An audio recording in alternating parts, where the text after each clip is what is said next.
गंदम जब फसल से आती है तो आने के बाद इसको हम जो है ना पहले तो हवा से साफ करते हैं। जी, अस्सलाम वालेकुम हकीम साहब, क्या हाल-चाल है? हकीम साहब देखिए, गंदम एक ऐसी चीज़ है जो सारी दुनिया खाती है, ठीक है? कोई डॉक्टर के पास जाता है, कोई नहीं जाता, कोई हकीम के पास जाता है, कोई नहीं जाता, लेकिन सबकी खुराक सिर्फ़ गंदम है, मेनली, ठीक है?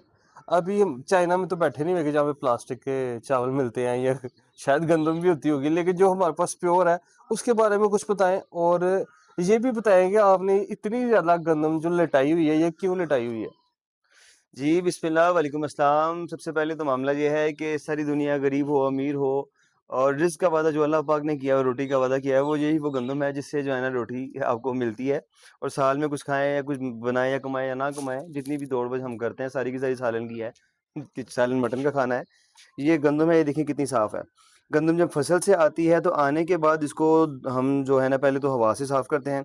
इसके अंदर जो डस्ट है वो उड़ आ जाती है। उसके बाद इसको जो है ना हम पानी के साथ अच्छी तरह धोते हैं। 3 से 4 पानी इसको फेरते हैं, साफ़ करते हैं, इससे गंदम नरम हो जाती है और फिर उसके बाद इसको खुशक करते हैं। खुशक होने के बाद इसकी जो लाइफ़ है वो काफ़ी हद तक बच जाती है, बढ़ जाती है और सबसे ख़ास चीज़ ये धोने की वजह ये है कि जो इसके ऊपर खाद और स्प्रेयों के असरात हैं, जो इसको कीड़े मकोड़ों से बचाने के लिए स्प्रे किए जाते हैं, उनके साथ काफ़ी हद तक धुल के वो इसके बॉडी से निकल जाते हैं।